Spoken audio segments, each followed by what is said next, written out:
토요일 민수기 16장 1절로 11절입니다. 오늘 갑작스럽게 이제 반역이라고 해야 될까요? 당을 짓는 이야기가 나오는데요.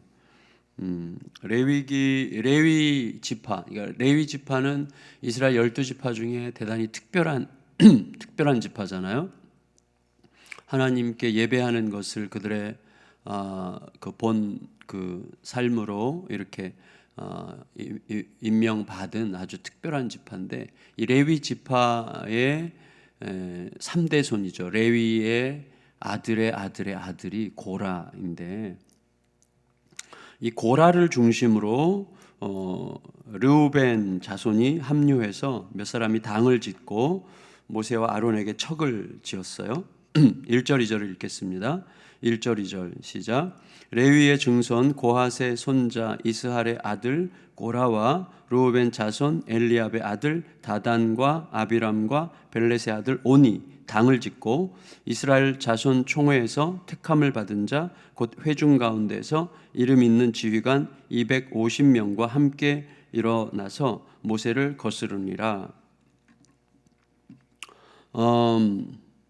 레위 자손이 주도해서 당을 지은 것 같아요. 고라가 이제 제일 먼저 등장하는 거 보면, 그러니까 레위 자손이 주도해서 당을 지었다는 사실과 그 당이 모세와 아론의 권위에 도전했다고 하는 사실은, 모세 이제 1차적으로는 모세와 아론의 리더십에 이제 반대한다고 하든지, 아니면 그들의 리더십이 지극히 우리를 제한시키는 리더십이라고 생각했던 것 같습니다. 그렇지만 그 더 밑바닥에는 저 깊은 곳에 뭐가 있는가 하면 레위인으로서의 우월의식, 이런 게 반드시 있었을 거예요. 그러니까 너만 레위 지파냐, 뭐 이런 이제 생각이죠. 너만 레위 지파냐, 나도 레위 지파고 우리 증조 할아버지가 레위야, 뭐 이제 이런 식으로 생각하는 의식이 있었겠죠. 실제로 이제 고라랑 모세는 사촌지간이죠. 그래서 레위의 레위의 아들의 아들이죠. 레위의 아들의 아들. 그러니까 레위가 고핫을 낳았죠. 레위의 세 아들 중에서 하나가 고핫인데, 고핫이 또 아들들을 낳는데 그 중에 이제 맏아들이 무라리이고, 무라리에게서 나온 아들들이 이제 아론, 모세, 미리암인데 자녀들이, 그다음에 그 무라리의 동생이 이스할인데 이스할의 아들이 이제 고라예요. 그러니까 서로 사촌지간이란 말이죠. 그러니까 작은 집 아들이 큰 집 아들들에게 뭐 내나 니나 뭐죠, 나나 너나 뭐 이런 거죠. 나나 너나 뭐 이렇게 이제 도전하게 된 거죠. 이제 좀 유치하게 말하면. 근데 만일에 고라의 이 항의가, 고라가 이렇게 레위와 아론에게 항의할 때 이게 단순한 뭐 질투심, 시기심, 물론 그게 저 밑바닥에 촉발되는 가장 강력한 힘이지만, 이것이 전부였다면 사람들이 동조했겠어요? 근데 아까 우리가 이제 읽는 본문에 보면 2절에 보면 엄청난 일이 나오죠. 2절도 읽을까요? 2절 읽었나요 우리가?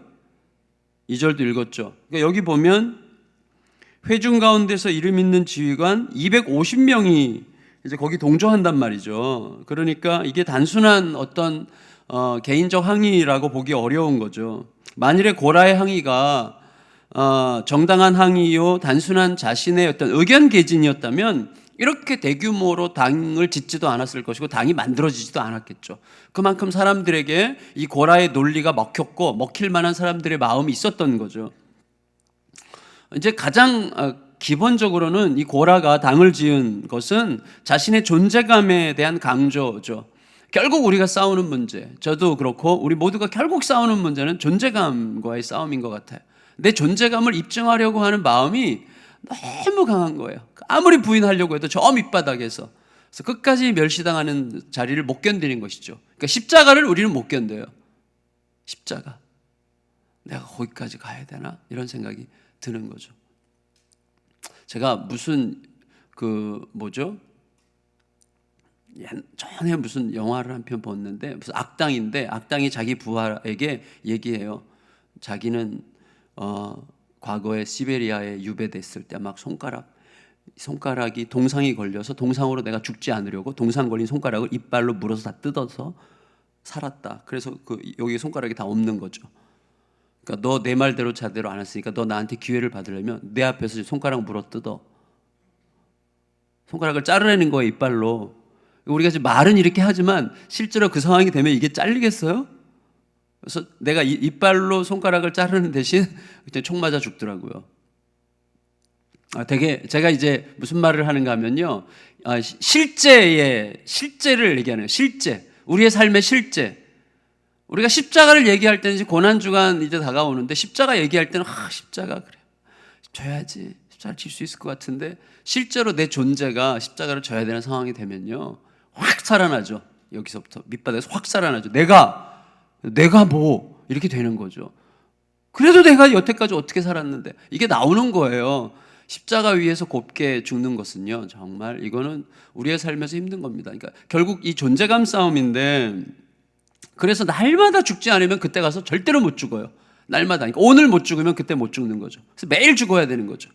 언젠간 내가 죽을 거야가 없어요. 오늘 죽지 않으면 못 죽는 거더라고요.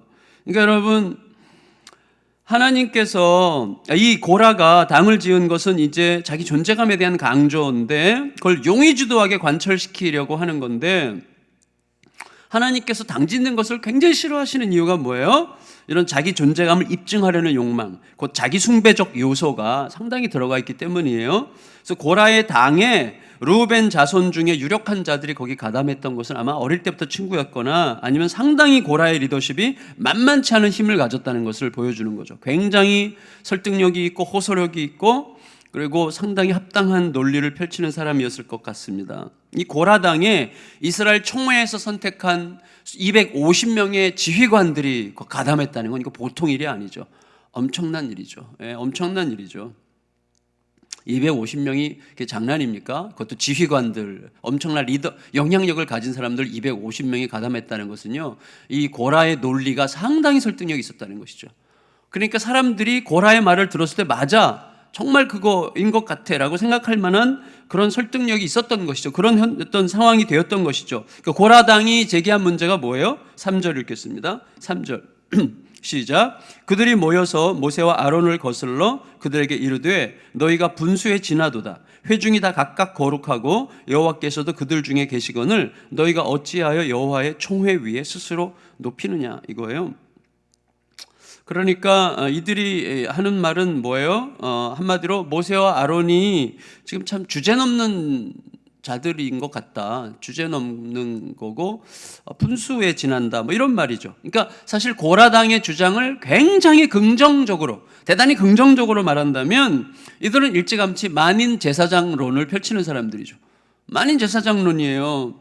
이스라엘 온 회중이 다 각각 니네만 거룩하냐? 하나님께서 이 백성을 거룩하게 하셨고 모든 백성들 각각을 다 거룩하게 하셨고 너희보다 못한 자가 없고 하나님은 그들 각 사람과 지금 동일하게 함께하고 계시는데 어째서 니네만 특별한 듯이 그렇게 이스라엘 위해서 군림하려고 하는 거야? 이런 식으로 지금 이제 논리를 펼치는 거예요. 그러니까 백성들에게 얼마나 호소력이 있는 논리입니까? 맞는 거죠. 여러분, 우리가 이미 다 아는 게 뭐냐면 사람들은요 자기 이야기를 하면서 꼭 확인될 수 없는 다수의 타자들을 동원하죠. 사람들이 다 그래. 이런 거죠. 정치가들도 입만 열면 막 국민 그러는데 이 사람도 국민 저 사람도 국민 그런데 그걸 보는 시청자들은 나 아닌데 이렇게 다 하고 있는 이제 이런 상황들이 굉장히 많은 거죠. 그래서 지금 다들 그렇게 생각하라고 몰라? 뭐 이렇게 얘기하는데 그 다가 보니까 2명한테 들은 거야. 뭐 이런 게 이제 굉장히 많은 거죠. 근데 굉장히 이제 확장하고 과장하는 건데 결국 자기가 하고 싶은 말을 하고 있을 뿐이에요. 그러니까 결국 고라가 모세와 아론에게 자기 사촌 형들에게, 사촌 형인지 동생인지 사촌 형일 가능성이 많은데 사촌 형들에게 하고 싶은 말은 뭐냐면 나나 너나 뭐가 달라, 뭐 이런 이제 거죠. 일단 자기가 볼 때 자기들이 볼 때 그렇다는 거예요. 자기들이 볼 때 그렇다는 거죠. 그게 이제 굉장히 무서운 거예요. 무서워. 왜냐하면 내가 볼 땐 분명히 그렇게 보이니까. 쟤네 혼자 잘난 척하는 것 같고 지네가 뭔데 그렇게 우리들 앞에서 군림하려고 하고 자기들만 리더십을 발휘하려고 하고 우리랑 니네 사이에 무슨 차이가 있길래 니네는 우월하고 우리는 열등하고 이런 거죠. 그러니까 사실은 이런 구도로 세상을 바라보는 것 자체가 사실 내 안에 어떤 역동이 있는 거거든요. 하나님께 쓰실 사람을 쓰는 거고 나는 여기서 일하면 되는 거고 그런 거 아니에요? 그러니까 제가 지금 되게 고상한 척 말하면 그런 거잖아요. 그게 사실이고 사실은. 근데 하나님께서 보실 때는 어떤지 모르겠죠. 내가 볼 때는 분명히 이게 맞는 거예요. 확실히 맞아요. 이게 논리적으로도 맞고 상황적으로도 맞고 백성들을 생각할 때도 맞고 아무리 생각해도 맞고 하나님도 그러실 것 같고 하나님도 그러실 것 같은 거예요. 그래서 여러분, 근데 이들은 핵심은 뭐예요? 하나님께서 보실 때는 어떨지, 모세와 아론을 특별한 자리에 앉혀가지고 이스라엘을 끌고 가게 하신 이 구도에 대한 하나님의 마음은 어떤 것인지에 대해서는 물은 적이 없다는 거죠. 물었다면 이런 마음을 갖지 않았겠죠. 진짜 물었다면 이런 마음을 갖지 않았겠죠. 여러분, 고라가 이런 탄탄한 당을 이미 만들었어요. 수백 명에 달하는 이 당을, 그것도 다 리더십으로 구성된 당을 만들었다고 하는 것은 뭐예요? 굉장히 오랜 시간 동안 작업을 해온 게 분명하다는 거죠. 굉장히 오랜 시간 작업을 한 거예요. 천천히 작업을 해온 거죠. 이스라엘 각 지파에서 영향력 있는 지휘관 250명이 자기들의 최고 지도자 모세를 거스르는 일에 동참한다고 하는 것은 꽤 오랜 시간의 설득과 설명의 시간이 성공했다는 뜻이죠. 그동안 그래서 얼마나 많이 모였겠어요? 얼마나 많이 비밀 회동을 했겠어요? 얼마나 많이 의견을 나눴겠어요? 막 서로 마음을 나누면서 동의하면서 맞아, 그때 말이지, 모세 때문에 말이지, 백성들이 막 했는데 왜 그 인간이 혼자서 그래가지고 막, 그래서 막 사람들, 그리고 250명 중에 자기 가족이 모세의 리더십 때문에 죽은 사람들, 메추라기 사건 때문에 죽은 사람들, 과거 무슨 사건 때문에 죽은 사람들 막 연결돼가지고 맞아 하면서 막 모세를 반대할 만한 사람들이 다 모여가지고 얘기하고 말할 때마다 서로 박수치고 그거야. 이거 진짜 이거 이대로 가면 안 돼. 뭐 이렇게 이제 막 이런 논리들이 만들어지지 않았겠어요? 상상만 해도 거의 맞을 것 같은 막 느낌이 막 드는데 영화를 만들고 있는지 모르겠지만 그랬을 거예요, 거의. 근데 여러분, 중요한 것은 뭐냐면 그 무수한 대화와 무수히 많은 말들, 그리고 그럴듯한 말들, 그럴듯한 논리, 그리고 확신이 막 드러나는 그런 상황이지만, 그런 상황인 것 같지만 중요한 건 뭐예요? 단 한 번도 근본적으로 하나님께 진실되게 물은 적이 없다는 거죠. 하나님께 진실되게 묻고 하나님으로부터 진정한 답을 받았다면 이렇게 펼쳐지진 않았겠죠. 모세에게 정면으로 거슬러서 이제 당을 딱 짓고 나섰다는 건 뭐죠? 정면 승부하자는 거죠. 자신 있다는 거죠. 이거는 이기는 싸움이 될 수 있다고 나름대로 생각하는 거죠. 이건 지금 약자의 어떤 항의가 아니에요. 상당히 강해진 거죠. 자신이 있는 거죠. 여러분, 우리들이 알고 있는 거 있어요. 굉장히 현실적인 진실. 그게 뭐예요? 우리의 적지 않은 기도와 예배의 행위에도 불구하고 하나님과의 생명의 소통이 생략되어 있는 경우들이 대단히 많을 수 있다는 사실. 대단히 현실적인 진실이에요. 그렇게 많이 기도하고 그렇게 많이 예배드리고 그렇게 많이 찬양을 했지만 하나님과의 진짜 소통은 없는 경우들이 상당히 많을 수 있다는 것입니다. 그게 심각한 문제예요. 여러분, 하나님으로부터 진실로 들었다면 과연 그렇게 할 수 있었겠는가? 하나님부터 진실로 들었다면 과연 그런 말을 할 수가 있겠는가? 그런 결정을 할 수 있겠는가? 그런 선택을 할 수 있겠는가라고 하는 수많은 일들이 수많은 교회에서, 수많은 목자와 성도들 안에서, 그리고 내 안에서 너무나 자연스럽게 나타나는 모습들을 종종 보는 거죠. 그래서 우리가 기도하고 예배드리고 찬양하면서 하나님과 진짜 생명의 소통을 이룬다고 하는 것은 별개의 문제라는 게 아니라 그 안에서 정말 그것을 이루지 못하면 안 한 거나 마찬가지일 수 있다는 사실에 대한 심각한 질문을 하게 되는 거죠. 그래서 이 상황이 딱 펼쳐졌을 때, 자, 모세의 특징을 보세요. 모세가 어떻게 합니까? 4절 읽겠습니다. 시작. 모세가 듣고 엎드렸다가. 자, 이게 굉장히 중요하게 느껴지지 않아요? 자, 모세는 들었다는 건 뭐죠? 상황을 파악했다는 거죠. 상황을 봤어요. 그리고 어떻게 해요? 상황에 대해서 근데 뭐 이렇게 이제 상황에 대해서 상황으로 들어가지 않아요. 반역자들의 말을 들었고 그리고 나서 하나님 앞에 엎드렸어요. 그래서 고라당의 어떤 저항에 대해서 직접 상대해서 그들과 논쟁을 벌이기보다 먼저 하나님께 듣고자 하는 것이죠. 먼저 하나님께 듣고 하나님께 들음으로 하나님을 통해서 그들과 상대하고자 하는 것이죠. 그러니까 하나님을 통해서 상대하려고 하는 거죠. 하나님으로부터 들은 말을 가지고 그들을 상대하려고 하는 것이죠. 그래서 결국 하나님부터 들었어요. 하나님께서 뭐라고 그러셨어요? 하나님께서 모세에게 주신 마음은 뭐예요? 내일 아침에 내가 알게 하겠다 이거죠. 내일 아침에 내가 내 백성들을 향한 내 마음을 보여주겠다 이렇게 말씀하셨어요. 5절 읽겠습니다. 5절 시작. 고라와 그의 모든 무리에게 말하여 이르되 아침에 여호와께서 자기에게 속한 자가 누구인지 거룩한 자가 누구인지 보이시고 그 사람을 자기에게 가까이 나오게 하시되 곧 그가 택하신 자를 자기에게 가까이 나오게 하시리니 이렇게 얘기했어요. 여러분 이거 무슨 뜻인지 우리가 금방 알잖아요. 이런 거죠. 이 고라당이 주장한 것을 그대로 받으신 거예요. 하나님께서.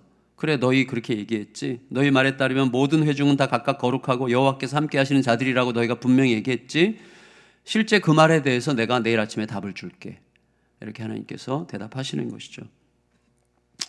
여러분 내일 아침에 보면 이제 막 그 가족들도 막 모이게 하고 막 그러잖아요.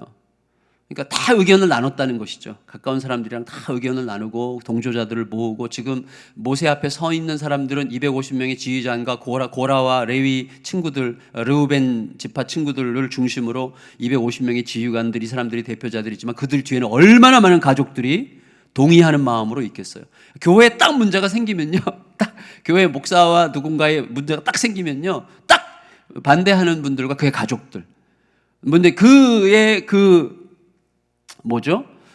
가족들 중에서 막 너무너무 괴로워하는 분들도 있고 이쪽에서 너무너무 괴로워하는 분들도 있어요. 이게 대립하지 않기를 정말 바라면서. 근데 하여튼 어차피 안으로 굽게 되어 있는 거예요.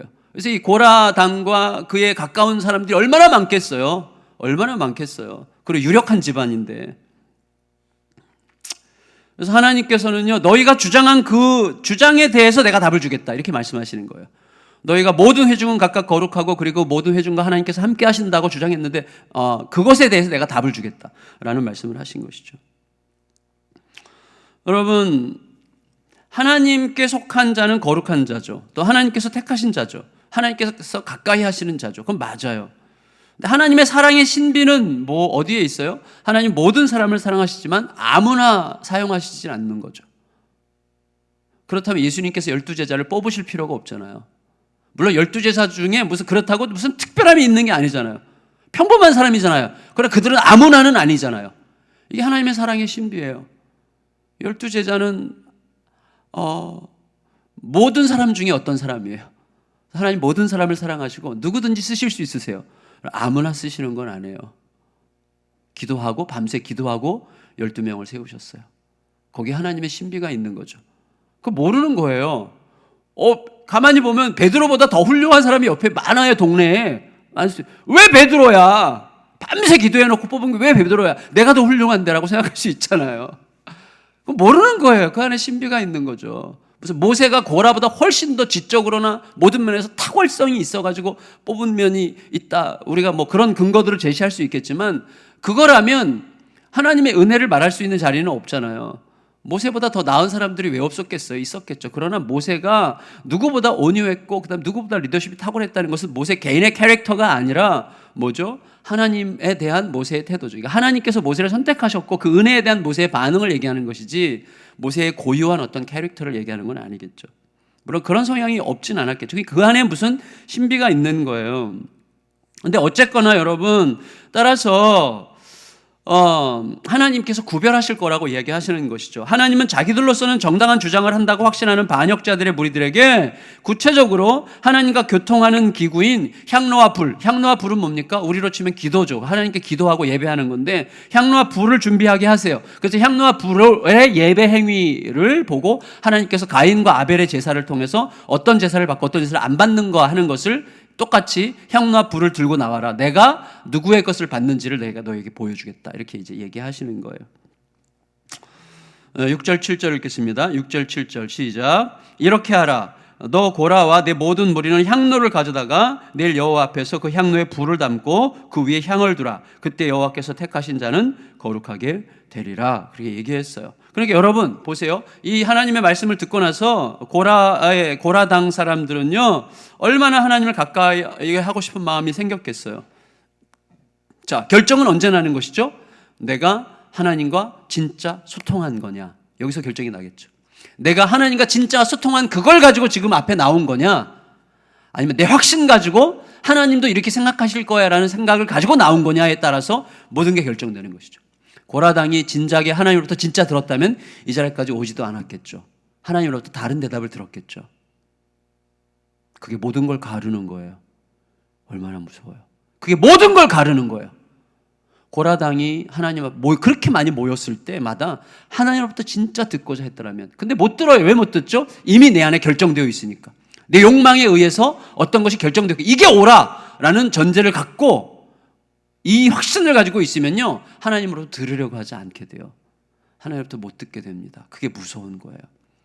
그래서 날마다 죽어야 되는 거더라고요. 날마다 죽지 않으면 결국 듣는 것 같은데 못 듣고요. 결국은 나로부터 듣는 거죠. 나로부터 계속 듣게 되어 있더라고요. 여러분, 그래서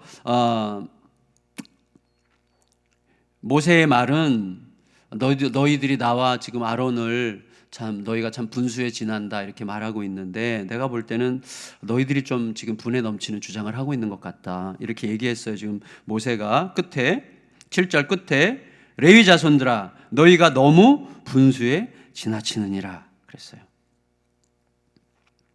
여러분, 분수에 맞게 행동하는 게 뭔지 아까 제가 기도 시간에 그렇게 기도를 했는데, 자신이 누구인지 이걸 잊지 않는 거죠. 제가 늘 말씀드리죠. 나는 내가 생각하는 것보다 훨씬 더 나쁜 죄인이에요. 예수께서 죽으셔야 될 만큼. 나는 내가 생각하는 것보다 훨씬 더 위대한 사랑을 받았어요. 예수께서 죽으셔야 될 만큼. 그러니까 여러분, 내가 누구인지를 잊지 않아야 되는 거죠. 내가 누구인지를 알고 내가 하고 있는 일의 의미가 정확하게 무엇인지, 그걸 누구로부터 말미암았는지를 바르게 아는 게 분수에 맞는 거죠. 세상의 모든 문제들은 바로 거기에서부터 시작되는 것임을 알게 돼요. 언제나 자신에 대한 과소한 평가 혹은 과대한 평가, 자기에게 주어진 일에 대한 지나치게 과소한 평가, 지나치게 과대한 평가, 이거는 붙어 있는 거예요. 붙어 있는 거예요. 두 가지가 똑같은 거예요. 사실은 내가 행하는 일을 지나치게 과소하게 평가한다는 건 뭐죠? 이 일은 내가 감당하기에 너무 작아, 그러니까 자기를 과대평가하는 것이고, 내가 하는 일을 너무 과대평가하는 건 뭐예요? 나에 대한 하나님의 은혜를 과소평가하고 있는 거죠. 항상 두 가지에 걸려 있어요. 내가 하고 있는, 나는 이따위 하려고 내가 이렇게 사는 건가? 이 일을 과소평가하는 건 뭐예요? 내가 하나님 앞에서 어떤 자인가 하는 것을 잊어버린 거죠. 이 일을 하게 해준 하나님의 그 크신 은혜, 나 같은 죄인이 없는데를 잊어버리는 거죠. 내가 하고 있는 일을 지나치게 두렵게 생각하고 과대하게 생각하는 것은 내게 주신 하나님의 그 크신 은혜가 나로 하여금 능히 하게 하실 수 있음에 대해서 잊어버리고 있는 것이죠. 그러니까 결국 그 이야기의 모든 일은 그것과 관련되어 있어요. 내가 누군지, 내가 어떤 은혜를 받았는지, 내가 어떤 죄인인지 이걸 잊어버리는 데서 모든 문제가 생기는 것이죠. 그렇게 되면 내 자신이 누구인지, 자신이 하고 있는 일의 의미가 무엇인지, 그 모든 일들이 누구로 말미암았는지를 알지 못하게 되는 것이죠. 그럴 때 분수에 지나게 되는 거거든요. 세상의 모든 문제들이 바로 거기에서부터 시작되는 것이죠. 언제나 자신에 대한 과소평가 혹은 과대평가, 자신에게 주어진 일에 대한 과소평가 혹은 과대평가가 문제예요. 여러분, 이제 모세의 말을 들어보면 고라 자손이 주장한 게 뭔지가 아주 정확하게 드러나는데, 8절에서 10절까지를 다시 읽겠습니다. 8절에 10절 안 읽었죠? 읽겠습니다. 8절, 9절, 10절 시작. 모세가 또 고라에게 이르되 너희 레위 자손들아 들으라. 이스라엘의 하나님이 이스라엘 회중에서 너희를 구별하여 자기에게 가까이 하게 하사 여호와의 성막에서 봉사하게 하시며 회중 앞에 서서 그들을 대신하여 섬기게 하심이 너희에게 작은 일이겠느냐? 하나님이 너와 내 모든 형제 레위 자손으로 너와 함께 가까이 오게 하셨거늘 너희가 오히려 제사장의 직분을 구하느냐 그랬어요. 여러분 보세요. 저를 보세요. 이 사람들은요, 언제부턴가 지금 자기에게 맡겨진, 이 고라 자손에게 맡겨진, 이 고핫 자손이죠. 고핫 자손에게 맡겨진 성막의 성소와 지성소에 있는 이 지극히 거룩한 성물들을 이동하고 그것들을 관리하는 그 일이 언제부턴가 자기가 감당하기에는 좀 하찮은 일이라는 생각을 하게 된 게 분명해요. 누구를 받기 때문이죠? 제사장들을 받기 때문이에요. 제사장들. 우리도 같은 레위 지파인데 왜 쟤네들은 제사장이라는 직분을 가지고 저런 거룩한 일을 막 더 하고 우리는 이걸 막 운반하고 뭐 이런 거 닦고 막 쓸고 막 이런 것밖에 못해? 뭐 이런 식의 생각을 한 것이죠. 그러니까 그건 무슨 뜻이에요? 나는 이런 일보다 더 크고 중한 일을 할 만한 사람이라고 하는 자기 확대가 있는 거죠. 자기 숭배 정신이 그 안에서 작동하고 있는 것이죠. 나는 이것보다 더 나은 존재야 라고 생각하는 것이죠. 여러분, 이런 생각의 뿌리에 몇 가지 핵심적인 오류가 있는데 무엇보다 이제 교만이라는 게 있는 거죠. 교만. 자기들이 하고 있는 일을 상대적인 비교 가운데 생각하고 있는 거예요. 따라서 여러분, 레위 지파 중에서 성막의 구조물을 다루는 다른 무라리 지파도 있잖아요. 무라리 지파나 게르손 지파. 무라리 지파는 뭐 말뚝이나 옮기고 막 널판이나 옮기고, 게르손 자손은요 막 그 천막 같은 거 막 해가지고 넘기고, 얼마나 거칠고 힘든 일이에요. 그런 일들에 비교해서 뭐예요? 상대적 우월감을 가졌다는 뜻이에요. 상대적 우월감을 가지니까 상대적 열등감을 갖는 거예요. 상대적 열등감을 갖는 사람은 반드시 상대적 우월감을 갖게 되어 있어요. 이게 무서운 거예요. 그래, 같은 거예요, 사실은. 같은 거. 그래서 여러분, 이 사람들은 게르손 자손이나 무라리 지파를 보면서 상대적 우월감을 가졌기 때문에 제사장들을 볼 때 상대적 열등감을 느끼는 거예요. 그래서 왜 우리는 안 되는 거야? 라는 세계 생각을 하게 되는 것이죠. 여러분, 그래서 거기에 어떤 핵심적인 문제가 있는가 하면 자신의 일을, 자기 하고 있는 일을 하나님과의 관계 속에서 보는 게 우리들의 사명이거든요. 하나님과의 관계 속에서 보는 게, 그게 이제 너무나 안타까운 거예요. 그래서 그 오류의 핵심은 뭐냐면 하나님이 주시는 직임에 대한 오해였어요. 여러분, 내가 지금 감당하고 있는 일을 위해서 하나님께서 어떤 사랑을, 어떤 은혜를 베푸셨는지를 까마득히 잊고 있는 거죠. 여러분, 우리가 아까 읽은 구절에 보면 어떻게 해서 하나님은 그들을 이스라엘 회중으로부터 구별하셨어요. 따로 그들을 구별하셨어요. 하나님께 가까이 하게 하셨어요. 성막에서 봉사하도록 허락하셨어요. 회중 앞에 서게 하셨어요. 회중을 대신해서 섬기게 하셨어요. 이 모든 일을 하나님께서 그들을 위해서 하셨어요. 9절을 다시 읽을까요? 9절 시작. 이스라엘의 하나님이 이스라엘 회중에서 너희를 구별하여 자기에게 가까이 하게 하사 여호와의 성막에서 봉사하게 하시며 회중 앞에 서서 그들을 대신하여 섬기게 하심이 너희에게 작은 일이겠느냐? 여러분 보세요. 고라 자손이 지금 모세와 아론에게 요구하는 핵심은 뭡니까? 제사장 직분을 자기들에게도 오픈하라는 거죠. 그렇게 폐쇄적으로 니네만 제사장하고 그러지 말고 우리에게도 오픈하라고 얘기하는 것입니다. 따라서 그들은 자기들이 하고 있는 일들이 제사장이 하고 있는 일보다는 훨씬 덜 중요하고 더 열등한 거라고 여김으로써 자신에게 맡겨주신 하나님의 뜻을 멸시하고 있는 거죠. 상대적으로 비교함으로 나를 우월하게 만들든지 아니면 하나님의 은혜를 멸시하든지 둘 중에 하나를 저지르고 있는 거예요. 그게 우리들의 연약함이죠. 은혜를 모르게 되는 것이죠. 그래서 여러분, 내게 맡겨주신 하나님의 뜻을 멸시하는 셈이죠. 내게 맡겨주신 일이 왜 이것밖에 안 돼 이렇게 얘기하는 거죠. 그 일의 중요성을 하나님이 아니라 내 감정과 상대적 평가가 판단하도록 방치하는 것이죠. 자기 스스로 자기에게 의미를 부여하려고 하는 자기 존재감을 숭배하려고 하는 것입니다. 여러분, 제가 2년 전쯤 누가복음 설교하다 그런 말씀 드렸었죠. 예수님께서 하나님 나라 비유하시면서 열 문화 비유, 각 사람에게 한 문화씩 맡기셨다는 거죠. 한 문화씩. 모든 사람에게 달란트 비유랑 다른 게 뭐예요? 이 열 문화 비유는 모든 사람에게 똑같이 맡겼다는 거죠. 똑같이. 한 문화씩 공평하게 맡겼어요. 근데 그게 이제 마음에 좀 더 와닿았어요. 왜 그런가 하면 사실은 현실적으로는 한 문화씩 맡기지 않았잖아요. 솔직히 저는 이렇게 보잘것없는 외모를 받았잖아요. 물론 제가 보잘것없는이라고 얘기하면 그 안에 여러 가지 의미가 포함되어 있는 건데 저는 보잘것없다고 생각하지 않습니다. 주님, 지극히 감사합니다. 근데 어쨌거나 우리는 상대적으로 모두가 다 한 문화씩 받은 자는 아니잖아요. 현실적으로 좀 다르잖아요. 어떤 사람 좀 더 막 머리가 좋고 뭐가 돈이 굴러가는 게 보이고 막 이렇게 하면 뭔가 이렇게 막 되고, 어떤 사람 막 아무리 해도 안 되고, 객관적으로 보더라도 뭔가 차이가 있고 막 그렇잖아요. 그런데 왜 모든 사람이 다 똑같이 받았다고 생각할 수밖에 없냐고 말씀드렸어요. 제가 예수님께서 이렇게 말씀하셨기 때문이죠. 많이 받은 자에게 많이 구할 것이요 적게 받은 자에게는 적게 구할 것이니라. 하나님은요, 그 사람을 다른 사람과 비교하시지 않으시고 그 사람이 받은 것과 그가 사는 삶을 비교하신다고 말씀드렸어요. 그러니까 모두가 공평하게 받은 거예요. 그래서 우리는 자꾸 나와 내게 주신 것과 나의 오늘의 삶을 비교하면 되는데, 그래야 하나님 앞에 서는 거예요. 하나님이 어떻게 나에게 주신 일을 내가 좀 어떻게 감당하고 있는지를 이 안에서 행하면 늘 하나님과의 관계 속에 있게 되는데 자꾸 이렇게 보면서 상대적 비교 속에서 다른 것들과 비교하려고 하니까 이 고라당이 이제 나오게 되는 것이죠.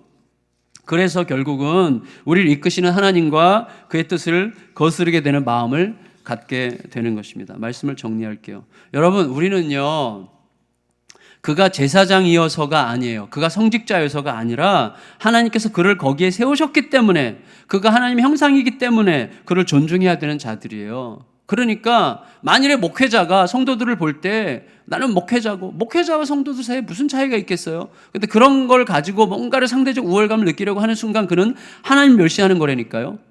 성도들에 대한 하나님의 은혜를 멸시하는 거고, 나에게 주신 직임에 대해서 엄청나게 과대 표장하는 거죠. 엄청난 죄악이죠, 그거는.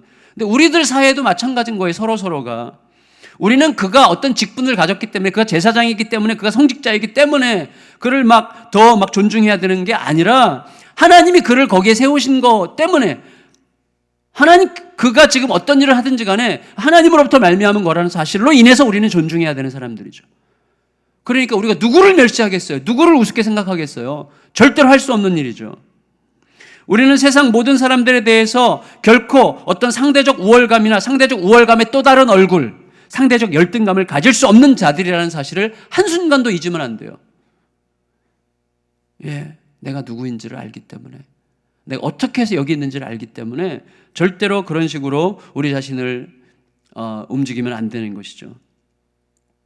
제가요, 요번에 이제 동아시아 선교회 국제 이사회가 지난 주간에 있어서 이제 우리 미국에서 오신 이사들과 함께 만나는데 재미있는 얘기를 들었어요. 두 분이 같이 오는데, 미국에서 두 분이 같이 오는데 둘 다 이코노미를 이제 끊고 온 거죠. 근데 한 분은 아시아나 다이아몬드 플러스인가, 하여튼 이게 마일리지가 많이 쌓여가지고 높은 분이에요. 근데 이제 둘이서 이제 게이트로 들어가려고 하는데 직원이 막 뛰어오면서 그 두 중에 한 분을 딱 부르더니 티켓을 다른 거로 바꿔주더래요. 그래서 1등석으로 1등석 자리가 남았는데 당신에게 특별히 혜택을 준다고 바꿔주더래요. 그래서 둘이 같이 들어가다가 한 사람은 1등석으로 한 사람은 이코노미석으로 들어간 거예요. 제가 가만히 생각해 보면요, 우리나라 전 세계도 마찬가지죠. 비행기만큼 이게 아주 비애를 느끼게 하는 게 없어요. 진짜 비애를 느끼는 거죠. 막 어마어마한 차이가 있거든. 진짜 어마어마한 차이. 1등석과 비즈니스는 막 두세 배 차이가 나고, 비즈니스와 돈만 차이가 나는 게 아니라 대접받는 게 이게 전 상상도 못하는 일이죠. 근데 막 다른 거예요. 완전히 다른 세계죠. 완전히 다른 세계. 옛날에 무슨 기차 있잖아요. 설국 열차 같이 맨 앞칸에는 정말 그러니까 뒤에는 막 버러지 같이 막 여겨지는 사람들이, 이런 거는 세계가 딱 그런 거죠. 돈에 의해서. 하나님 나라가 그렇지 않은 게 너무 행복하지 않아요? 진짜 저는 하나님이 우리를 어떻게 상대하시는 생각하면 진짜 눈물이 나는 거죠. 예수님이 그래서 우리를 위해 오신 거예요. 그래서 예수님이 너무너무 좋은 거예요. 우리들의 어떠함에 관계없이 우리를 공평하게 사랑하시는 거죠. 여러분, 그렇지, 우리는 절대 운명주의자들이 아닙니다. 받은 대로 그냥 어쩔 수 없이 사는 자들이 아니에요. 현실 순응주의자들도 아니에요. 현실에 그냥 순응하며 살아라, 그게 아니에요. 다만 우리가 맞서야 될 싸움의 대상은 내 삶의 객관적 환경이나 현실, 누구보다 더 열등한, 누구보다 더 나은 어떤 현실과 맞서서 그것과 거래하는 자들이 아니라, 우리가 싸워야 될 제일 큰 싸움은 뭐예요? 내 안에 있는 자기 숭배의식, 내 존재감을 상대적 평가에 의해서 인정받으려고 하는 이것과 싸워야 돼요. 우리는 항상 하나님의 은혜 앞에서 하나님이 내게 맡겨주신 일을 내가 진짜 제대로 감당하고, 솔직히 그거 다 못하고 있거든요. 하나님이 내게 맡겨주신 일을 제대로 감당도 못하면서 계속 다른 거 보면서 막 이렇게 하고, 내게 지금 하라고 주신 일을 제대로 감당을 해야 내 안에 있는 자기 숭배의 미묘한 의식과 싸워서 이기고, 내게 주신 일을 정말 그 일을 주님께 주신 의도와 의미에 따라서 정말 신실하게 감당하는 만큼 일하게 되는 거거든요. 그러니까 우리 마음속에서 이 고라당을 생각하면서 정말 많이 생각하고, 결국 우리를 예수의 은혜로 달려가게 하는 것 같아요. 그 은혜가 아니면 우리가 살 길이 없습니다. 그 은혜 앞에서 우리가 다시 서고 일어나서 주께서 내게 주신 그 일의 고귀함을 알고 그 앞에 행하는 것만큼 또 일하게 된다는 사실을 잊지 않고 주님께 엎드리게 되는 우리 모두가 되시기를 예수님의 이름으로 축원합니다. 내 안에 가장 귀한 것 예수를 알미라. 이 찬양 부르고 같이 기도하겠습니다.